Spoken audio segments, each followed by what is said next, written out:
프레드 윌리라는 증후군이라는 질병이 있습니다. 이 질병은 대뇌의 기능이 잘못되어서 아무리 먹어도 배부르지 않는 그러한 질병입니다. 그래서 먹고 또 먹고 그러나 조절이 안 되니까 자꾸 살은 불고, 그리고 그것은 병을 가져오고 합병증이 일어나서 결국은 죽음에 이르는 그런 병입니다. 수년 전 연가시라는 영화가 있었는데 여름철 피서를 갔다가 거기서 계곡의 물을 마시게 된 사람들 속에 연가시라는 기생충이 몸에 들어오게 됩니다. 아무리 먹어도 배부르지 않습니다. 하여 밥통째 끌어안고 밥을 먹어도 배고픔을 해결할 길이 없습니다. 그리고 아무리 물을 마셔도 갈증이 해결되지 않아 물통을 전체 마시고 그 더 이상 물이 없자 변기통에 물을 마시게 되는 장면이 나옵니다. 결국 그들은 다시 물속으로 뛰어들어서 결국은 죽음에 이르는 일이 발생하게 되죠. 소아과 의사인 조성윤 교수님이라고 계신데, 그분은 이 질병에 대해서 우리가 할 수 있는 것은 어렸을 때부터 엄격한 식생활 습관을 만들어서 아이에게 그것을 가르치고, 그리고 너무 과도하게 먹고 싶을 때마다 밖에 나가서 운동을 하도록 습관화시키는 길만이 이 질병을 고칠 수 있다고 말했습니다. 우리는 먹어야 삽니다. 당연히 먹어야죠. 그러나 적당히 먹어야 됩니다. 그러나 너무나 많이 먹고자 할 때 우리 자녀들을 향한 부모의 도리는 절제를 시켜야 됩니다. 여기까지만 먹어라. 우리는 무엇인가를 소유해야 됩니다. 그러나 적당히 소유해야 됩니다. 지나친 소유욕은 연가시를 우리 속에 심는 것이 되어서 어느 순간 우리 삶을 통째로 무너뜨릴 수 있기 때문입니다. 하나님은 이스라엘 백성들을 출애굽시키는 놀라운 은혜를 베풀어 주셨습니다. 그런데 그런 그들을 곧바로 가나안 땅에 들어가게 하지 않으시고 시내산 앞에 세우셨습니다. 언약을 세우시고 10가지 계명을 주셨습니다. 그래서 이 10계명이라고 하는 것은 구원을 받기 위한 조건이 아닙니다. 이미 구원을 받은 성도들이 이렇게 살아야 행복한 길이다 라고 알려주신 언약 백성의 삶의 테두리라고 우리는 지금 여러 차례 이야기를 들었습니다. 이 길이 행복한 길이고 이것이 복된 길이기에 이렇게 살기를 원한다 라는 삶의 지침을 주신 것입니다. 어느덧 우리는 10번째 계명 앞에 섰습니다. 내 이웃의 소유를 탐내지 말라 라는 계명입니다. 그러나 우리가 어느 정도 욕심, 탐하는 마음이 없이는 우리 삶의 발전이 없습니다. 우리가 좀 공부를 잘해봐야 되겠다, 그래서 성공해야 되겠다 라는 욕심이 있어야 우리는 공부를 더 열심히 하게 됩니다. 내가 좀 잘 살아봐야 되겠다 하는 욕심이 있을 때 우리는 조금 더 노력을 하게 됩니다. 만약에 성욕이 없다면 결혼을 하지 않을 것이고, 그럼 출산이 없을 것이고, 나라는 망하게 될 것입니다. 그래서 성경 아가서 같은 데 보면은 이 온통 연애 이야기입니다. 오히려 성적인 욕구를 부추기고 있는 책도 성경에 있을 정도입니다. 그럼 도대체 탐하지 말라는 말씀은 어떤 의미가 있는 것일까요?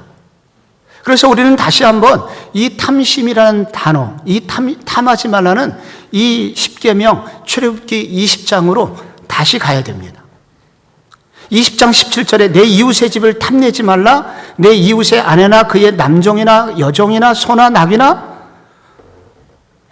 무릇 내 이웃의 소유를 탐내지 말라. 여기 탐내다라고 하는 히브리어 단어 하마드인데, 이 단어는 무엇을 갈망하다라는 단어인데, 이것은 정신적인 것을 말하는 것이 아니라 행동으로 그것을 취하는 것까지를 포함하는 굉장히 포괄적인 단어입니다. 그래서 이 탐심은 이웃의 소유, 남의 것에 욕심을 내는 마음뿐만 아니라 그것을 취하는 행동까지를 포함하고 있는 단어입니다. 그렇게 탐하지 말아라 라고 말씀합니다.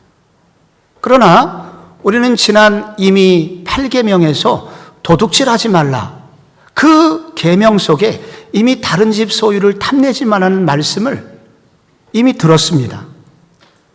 그래서 이 10번째 계명은 바로 마음의 초점을 맞추고 있는 것입니다. 내 이웃의 아내를 탐내지 말라, 이것은 7계명 간음하지 말라는 말씀에서 이미 들었습니다. 이것은 바로 겉의 행동이 아니라 내면의 욕심을 제어하라는, 절제하라는 그런 말씀입니다. 10계명에 관한 책을 쓴 캘빈 신학교의 강영한 교수는 교회 전통 속에서 사람의 마음으로 시작해서 죄에 이르는 4가지 단계를 소개를 하였습니다. 먼저 우리 속에 음욕이나 소유욕이 생기는 단계입니다. 그런데 이것이 한 걸음 2번째 단계로 넘어가게 되는데 순간적 생각으로 끝나지 않고 계속해서 내 마음에 남아서 그것을 지속적으로 생각하는 단계입니다. 그런데 이것이 3번째 단계로 넘어가면은 그것을 내 것으로 삼고자 하는 계획을 세우는 단계가 있습니다. 그리고 마지막에 행동으로 옮기는 것입니다. 바로 여기서 탐내지 말라는 이 단어는 1단계부터 3단계까지 소유욕이 시작되는 그 시점부터 그것을 지속적으로 생각하고 내 것으로 삼고자 하는 그런 생각, 거기까지를 바로 탐내지 말라는 이 단어 속에 들어있다는 것입니다. 성경은 욕망을 금지하지 않습니다. 성경은 무소유를 말하지 않습니다. 소유하라고 말합니다. 그런데 제한이 있습니다. 내 소유, 내 이웃의 것을 탐내지 않는 한도 내에서 소유하라는 것입니다. 그래서 결국 탐심이 뭐냐라고 정의할 수 있다면 남의 것을 내 것으로 만들고자 하는 지속적인 마음, 그것을 가지려고 계획을 세우는 것, 그리고 기회만 되면 행동으로 옮길 수 있는 그런 위기에 있는 마음속의 욕망을 바로 탐심이라고 합니다. 또한 이것은 필요 이상 가짐으로써 다른 이웃들을 곤란하게 만드는 욕심을 포함하는 그런 단어인 것입니다. 그래서 이 탐심이라는 것이 도대체 어디 있을까요? 우리 마음속에 있습니다. 그래서 예수님께서 마가복음 7장에서 무엇이든지 밖에서 들어가는 것이 사람을 더럽게 하는 것이 아니라 안에서 밖으로 나오는 그것이 사람을 더럽게 하느니라 하면서 내면의 탐심을, 내면에 있는 죄들을, 내면의 중요성을 예수님은 강조하셨습니다. 여호수아 7장에 보면은 이스라엘 백성들이 아이 성전에서 대패를 합니다. 그 이유는 아간의 범죄 때문이죠. 아간이 하나님께서 금하신 바로 첫 번째 전투, 첫 열매 여리고의 물건 시날산 외투와 돈을 훔쳤습니다. 그런데 그 성경에서 매우 강조하고 있는 것은 바로 아간의 탐심입니다. 아간은 그것을 가지고자 하는 마음, 욕심이 결국은 자기를 무너지게 했고 결국은 이스라엘 전체에게 피해를 입혔다는 것입니다. 이런 탐심을, 마음의 죄를 바로 탐심이라고 하고 이 탐심을 금하라고 주님이 말씀하셨습니다. 이 탐심은 왜 이렇게 주님이 강조하신 걸까요? 그것은 위험하기 때문입니다. 이 탐심이 왜 위험하냐면 먼저 이 탐심이 들어오는 순간 나를 불행하게 만듭니다. 하나님이 내게 주신 좋은 것들을 하나도 보지 못하게 만듭니다. 하나님이 이미 주신 좋은 것들을 불만을 갖고 보게 만들고 불평하게 만들고 결국 불행에 빠지게 만듭니다. 이웃집에 놀러 갔습니다. 가보니까 너무 좋아요. 집도 넓고 깔끔합니다. 여기까지는 문제가 없습니다. 그런데 돌아오는 길에 나도 당연히 저런 집에 살 만한 자격이 있는 사람인데 왜 내 삶은, 내 집은 이런가?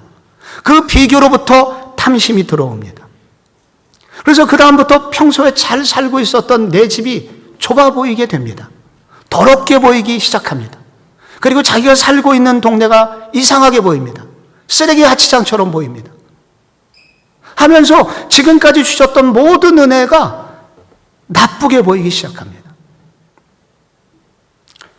친구들 모임에 갔습니다. 그런데 바로 친구 부인이 너무 이쁜 거예요. 야, 부인이 참 이쁘구나. 이 정도까지는 문제가 아닙니다. 그런데 돌아오는 길에 왜 나한테는 저런 부인이 없을까? 나는 왜 이렇게 우리 집 여자는 저렇게 살집이 많지? 왜 저렇게 야박하게 늙어가는 거야? 저렇게 고상하게 좀 늙어가면 안 되나? 내가 저런 여자를 만났다면 얼마나 좋았을까? 이 탐심이 들어오는 순간 그동안 문제없이 살던 내 아내가 이상하게 보입니다. 아내도 마찬가지입니다. 이웃집 남자에게 탐심이 들어오면 내 집 남편 이상하게 보이기 시작합니다. 그 집 남편 돈 잘 벌지, 친절하지, 남의 집안일 도와주지, 세상의 반이 다 남자인데 나는 어쩌다가 저런 놈을 만났을까? 하면서 분노가 생깁니다. 이 배우자를 향한 분노는 갑자기 자식에게 불똥이 튀게 되고, 그래서 결국은 집안이 지옥으로 바뀌게 됩니다. 이웃의 남종이나 여종이나 소나 나귀는 재산을 말합니다. 친구의 차를 얻어 탔습니다. 차가 너무 좋은 거예요. 참 차 좋다. 여기까지는 문제가 안 됩니다. 근데 나는 저 차를 살 만한, 나도 자격이 있는 사람인데 나한테는 왜 저런 게 없을까? 탐심이 들어오게 됩니다. 그리고 갑자기 그동안 내가 타던 멀쩡한 차가 후지게 보입니다. 타이어에게 발길질을 가합니다. 이 똥차 같으니라고 하면서 분노를 터뜨리게 됩니다. 나는 왜 모양이지? 나는 왜 이렇게 살지? 갑자기 열등감, 우울감, 낙심이 밀려옵니다. 탐심은 나를 비극으로 만듭니다. 그래서 위험합니다. 또한 이 탐심은 이웃과의 관계를 깨뜨립니다.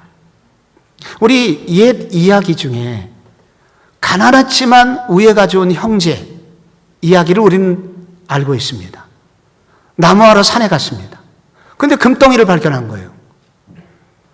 기쁘게 두 형제가 다시 배를 타고 강을 건너옵니다. 그런데 형이 갑자기 그 금덩어리를 강에 던져버리는 거예요. 동생이 소리칩니다. 형 미쳤어. 왜 그래? 금덩이를 가진 순간부터 지금까지 내가 너를 미워하기 시작하는 걸 넘어서 죽이고 싶은 마음이 생겼어.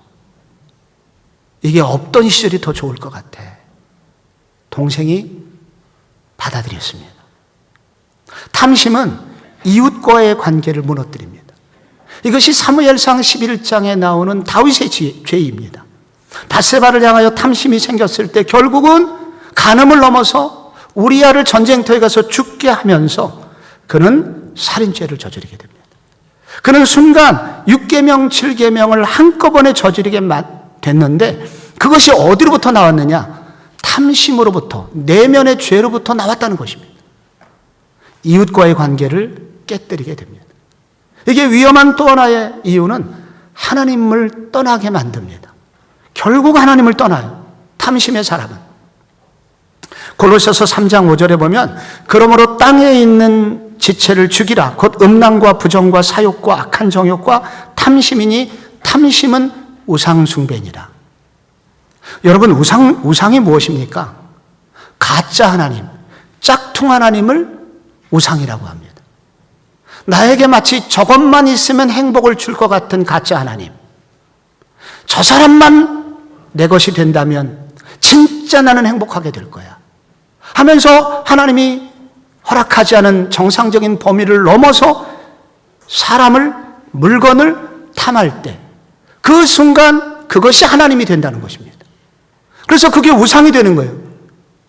그 우상을 계속 묵상하고 그리고 그것을 취하려고 하는 것이 우상 숭배가 되는 것이고 결국 우상 숭배자는 하나님을 떠나게 된다는 것입니다.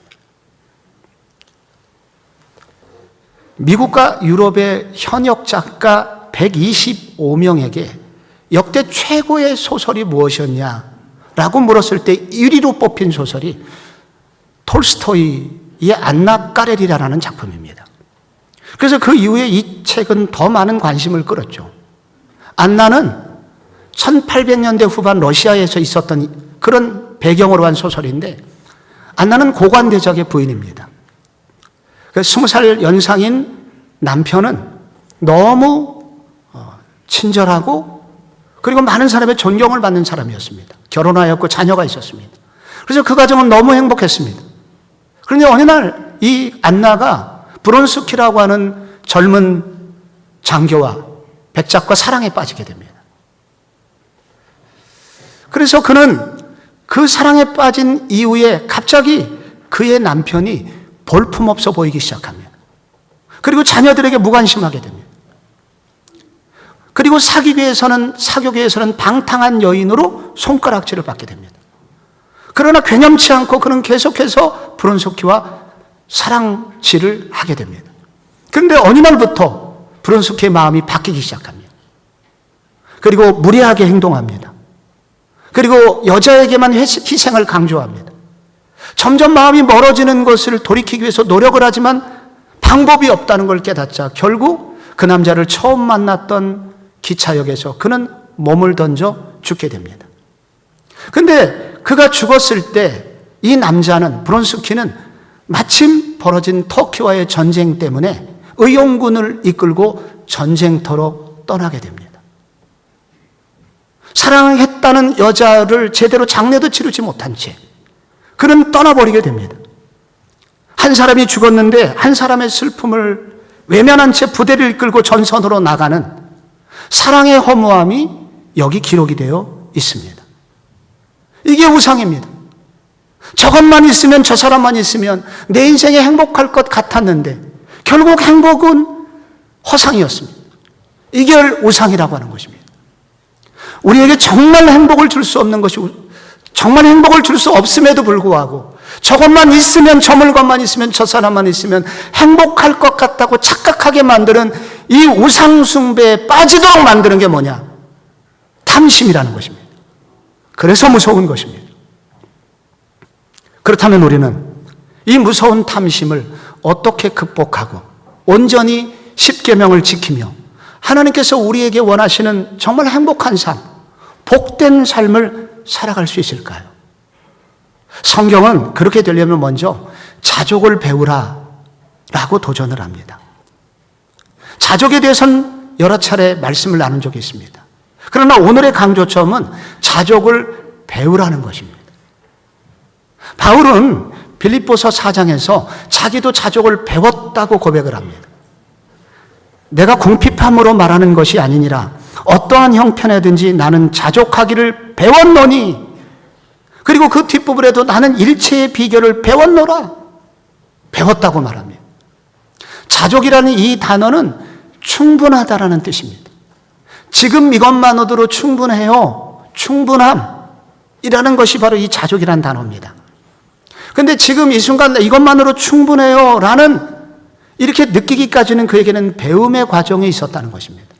배웠노니라는 단어가 있는데 이 배웠노니라는 이 헬라어 단어는 마음이 어디를 향하다라는 뜻입니다. 마음이 어디를 향해요? 마음의 이거를 철학에서는 지향성이라고 합니다. 지향성. 어디를 향하여 지향하느냐? 그의 마음이 어디를 향해서 지향했습니다. 한 곳을 향하여. 바로 그것은 하나님이시죠. 바울은 하나님을 향하여 그의 마음을 쏟았습니다. 그때 그의 마음이 그쪽으로 향하도록 하였다는 것입니다. 이렇게 마음이 어떤 상황이든지 하나님을 향하도록 만드는 것을 성경은 믿음이라고 합니다.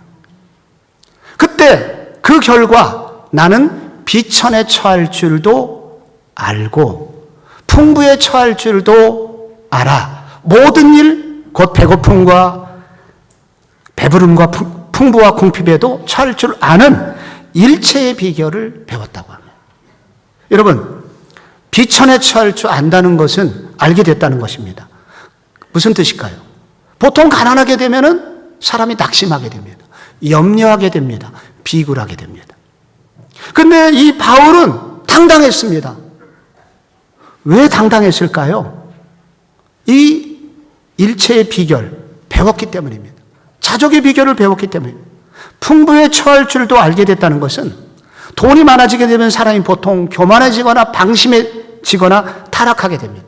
그런데 바울은 교만 대신에 오히려 더 겸손하고 마음의 중심이 흐트러지질 않았습니다.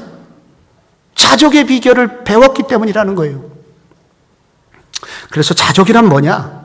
자족은 자포자기하는 게 아닙니다. 자족은 지금 하나님이 내게 가장 좋은 것을 주셨다는 믿음입니다. 마음의 방향을 바로 하나님이 내게 가장 좋은 것을 주셨어 라고 우리의 마음을 그쪽으로 정하는 것입니다. 이것이 바로 바울의 자세였습니다. 그때 만족이 오고 만족하자 그는 탐내지 않게 됩니다. 왜 우리는 자꾸 곁눈질을 하게 되는 것일까요? 자족을 배우지 못했기 때문입니다. 바울은 이 자족을 어디서 배웠을까요? 도대체 이런 자족이 어디서 나오는 것입니까? 그게 바로 빌립보서 그 앞부분에 나옵니다. 빌립보서 4장 4절. 주 안에서 항상 기뻐하라. 내가 다시 말하노니 기뻐하라. 아무것도 염려하지 말고 다만 모든 일에 기도와 간구로 너희 구할 것을 감사함으로 하나님께 아뢰라. 그러면 모든 지각에 뛰어난 하나님의 평강이 그리스도 예수 손에서 너희 마음과 생각을 지키시리라 라고 말씀하셨습니다. 그가 강조하는 것은 주 안에서 기뻐하라는 것입니다. 주 안에 있다는 것은 모든 것이 주님의 통제 아래 있지 않느냐. 그래서 모든 것이 주 안에 있고 주님의 통제 아래 있기 때문에 지금 내게 주신 것이 최고일 뿐만 아니라 내가 앞으로 필요하면 반드시 주님이 주실 거야. 바로 그 주님이 주신 믿음 때문에 그는 자족을 배우게 됩니다. 그리고 필요할 때마다 간구하게 됩니다. 간구할 때마다 무슨 일이 생깁니까? 놀라운 방법으로 주님이 채워주십니다. 아, 필요하면 주님이 주시는구나. 기도를 통하여 자족을 배웁니다. 고난이 옵니다. 어렵습니다. 그런데 조금 지나고 보니까 내게 고난이 있었던 이유를 다 알게 됩니다. 그는 그러한 과정을 통해서 자족을 배우게 됩니다. 그러므로 성도 여러분, 마음에 탐심이 될 때마다, 나는 왜 저런 게 없나 낙심이 될 때마다 하나님의 신실하심을 향하여 믿음으로 반응하시기를 바랍니다. 그쪽으로 우리의 마음을 쏟아야 됩니다. 탐심이 될 때마다 선포하시기 바랍니다. 내 남편, 내 아내는 하나님이 내게 주신 최고의 선물이야. 내 자식은 하나님께서 내게 주신 둘도 없는 선물이야. 하나님이 지금 내게 주신 것이 최고이지만 필요하면 더 주실 거야. 바로 이 하나님을 향하여 지향점을 갖고 그리고 그렇게 고백할 때 우리도 그 과정 속에서 자족을 배우게 됩니다. 우리가 금요 집회 때마다 자주 했던 찬양이 의지했던 모든 것 변해가고 억울한 마음은 커져가네 라는 찬양입니다. 이 찬양의 중간에 주어진 내 삶이 작게만 보여도 선하신 주 나를 이끄신 보내 중심을 보시는 주님만 따르네 날 택하신 주만 의지해 라는 가사의 찬양입니다. 이 찬양을 부를 때 얼마나 힘이 생기는지 몰라요.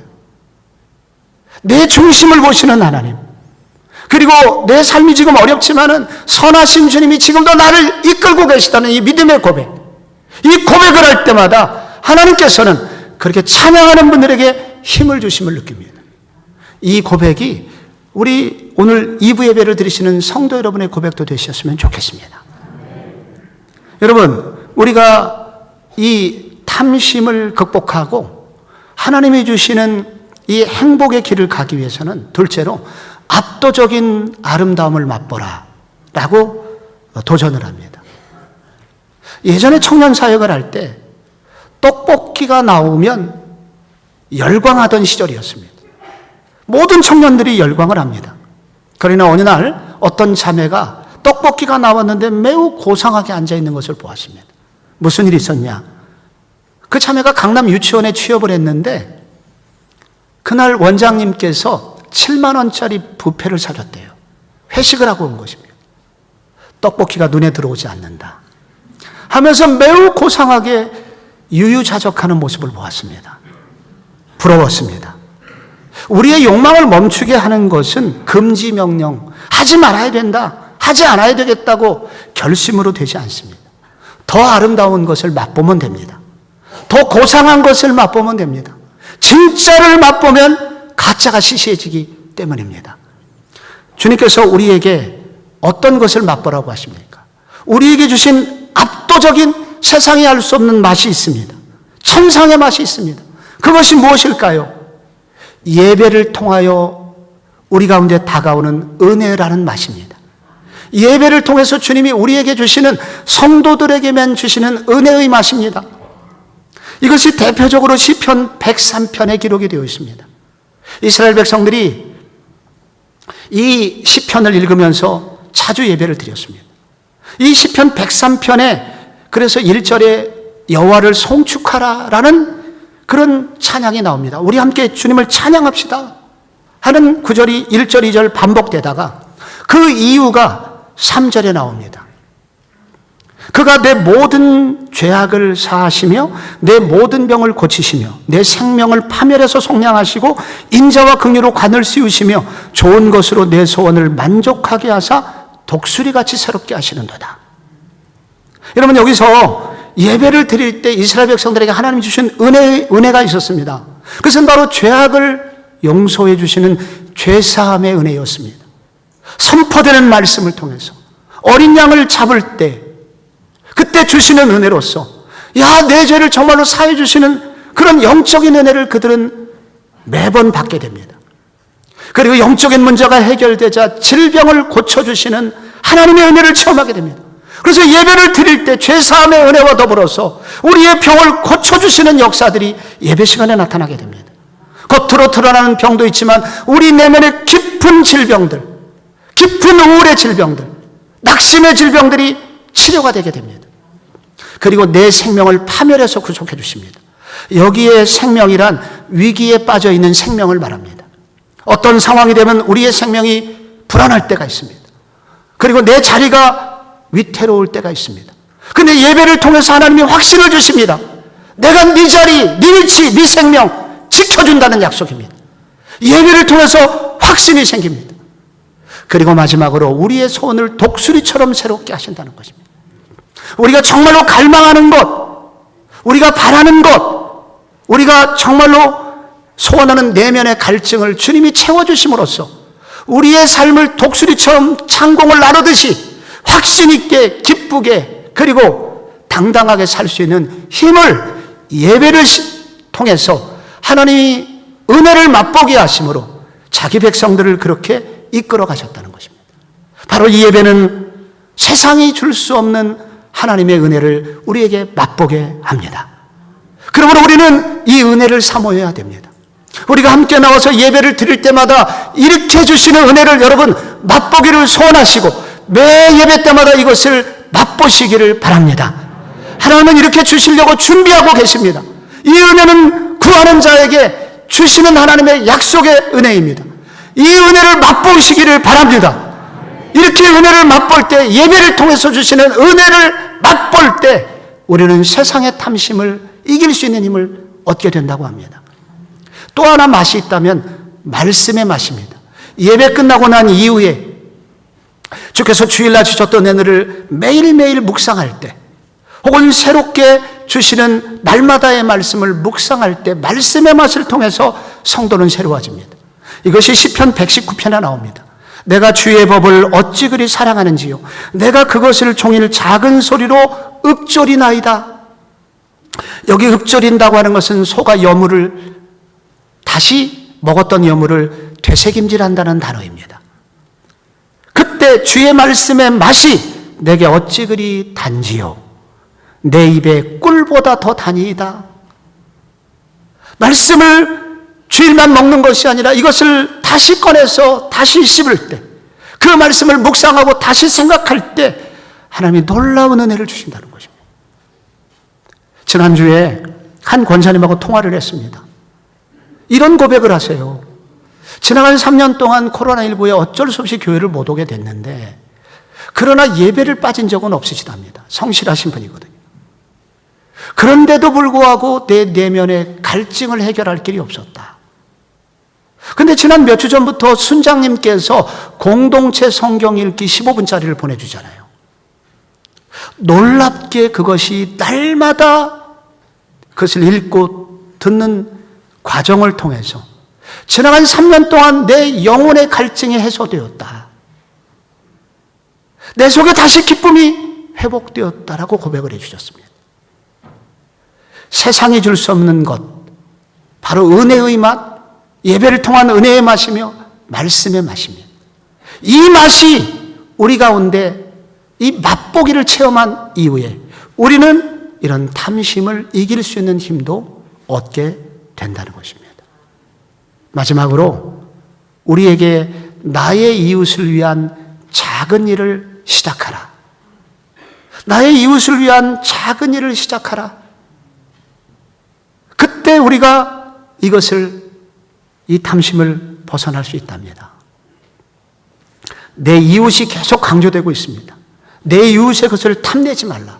요거의 반대가 뭐냐면 내 이웃을 사랑하라는 것입니다. 내 이웃의 것을 소중히 여기라는 것입니다. 그렇다면 우리의 이웃은 누구일까요? 이것은 바로 율법사가 예수님께 물었던 질문입니다. 누가복음 10장에서 예수님은 선한 사마리아인의 비유를 말씀하셨고, 그리고 누가 이웃인지를 말씀해 주셨습니다. 여러분, 누가 우리의 이웃입니까? 그것은 우리의 손길이 미치는 영역 안에 있으면서 그 스스로는 그 곤경을 벗어날 수 없는 사람, 그가 이웃이라는 것입니다. 내 바운더리에 있어요. 그런데 그 내 바운더리에 있는 그 누군가가 자기 스스로는 자기의 어려움으로부터 벗어날 수 없는 처지에 있는 사람, 바로 그 사람이 내 이웃이다. 그리고 예수님께서 율법사에게 말했습니다. 너도 가서 이와 같이 해라. 그때 우리도 모르는 사이에 탐욕에서 벗어날 수 있다는 것입니다. 우리가 나의 이웃이 누군가를 생각하고, 그리고 그 이웃을 위하여 선한 사마리아인처럼 작은 일을 시작할 때, 작은 섬김을 시작할 때 하나님께서는 우리 마음에 놀라운 일을 시작하십니다. 그것은 하나님이 주시는 기쁨, 하나님을 향한 열정, 하나님 나라가 세워지고 있다는 그 만족감과 성령이 주시는 기쁨, 그런 것들이 우리 가운데 찾아오게 되므로 탐심을 이길 수 있게 된다는 것입니다. 우리가 그렇게 해야 되는 이유가 있다면 무엇일까요? 그것은 우리에게 먼저 그렇게 행해 주신 진짜 선한 사마리아인 예수님이 계시기 때문입니다. 그분은 정말 목숨을 던져서 지구 밖에서 이 땅에 오셨습니다. 그래서 사람이 되셨습니다. 그리고 선한 사마리아인이 포도주를 부은 것처럼 자신의 물과 피를 다 우리를 위해서 쏟아주셨습니다. 그 비유에 나오는 것처럼 부비가 더 들면 내가 올 때 그것을 주겠다고 약속을 하시고 신실하게 끝까지 책임져 주는 것처럼 예수님은 우리를 한 번 사랑하신 것이 아니라 끝까지 책임져 주시는 사랑으로 우리를 지금도 이끌고 계십니다. 그런 사랑을 우리가 받은 우리이기에 우리도 우리의 이웃을 생각하고 그 이웃을 향한 작은 실천을 시작해야 됩니다. 우리는 서기왕 록펠러에 관한 그 사람이 얼마나 탐욕의 사람이었는지 한 번쯤은 다 들어봤을 것입니다. 그가 번 돈은 지금 가치로, 화폐 가치로 환산을 하면 빌 게이츠보다도 많아요. 빌 게이츠 3배가 넘는다고 합니다. 그런데 그런 많은 편법이 있었고 검은 돈이 있었습니다. 그래서 많은 사람의 미움을 받았고, 그래서 그는 늘 불안했습니다. 그래서 권총을 침대 옆에 놓지 않으면 잠을 잘 수가 없었다고 합니다. 얼마나 더 돈을 버실 예정입니까? 어느 기자가 물었을 때 대답했던 말은 유명한 이야기로 지금까지 기록됩니다. 조금만 더 벌고서 그만두겠습니다. 그러나 그런 많은 부가 그를 점점 질병에 걸려들게 했습니다. 그래서 그는 큰 병에 들었고, 그리고 하루에 우유 한 잔, 비스켓 하나밖에 먹을 수 없는 처지가 되었습니다.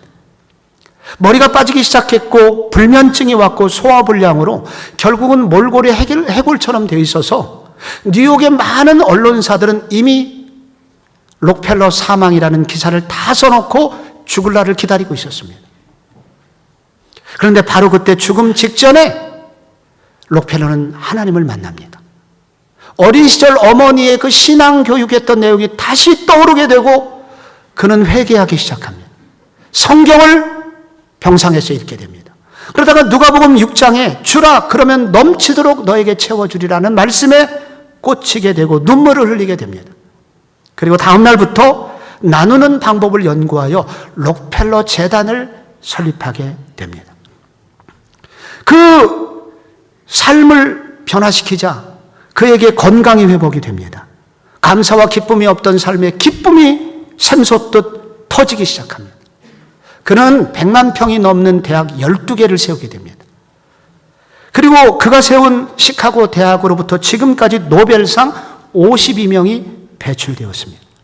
4,928개의 교회를 세워서 탐욕에 찌든 사회에 탐욕 제어 바이러스를 그렇게 뿌릴 수 있는 그런 교회의 기능을 하도록 교회를 세웠습니다. 그리고 무려 당시로서는 상상할 수 없는 98세까지 장수하다가 돌아가셨습니다. 먹어도 배고픈 질병, 연가시 같은 기생충이 우리 사람 속에 다닙니다. 어떻게 우리는 이것을 극복할 수 있겠습니까? 이 기생충을 정리하고 어떻게 하나님이 주인인 복된 삶을 살 수 있겠습니까? 하나님께서 차족의 은혜를 배우라고 말씀하고 계십니다. 압도적인 은혜를 사모하라고 말씀하고 계십니다. 하나님을 사랑하고 이웃 사랑을 위하여 한 걸음을 떼라고 말씀하십니다. 그래서 우리 모든 성도들이 이 십계명을 통해서 주시고자 하는 하나님의 복을 모두 다 받아 누리는 복된 성도님들이 되시기를 축복합니다.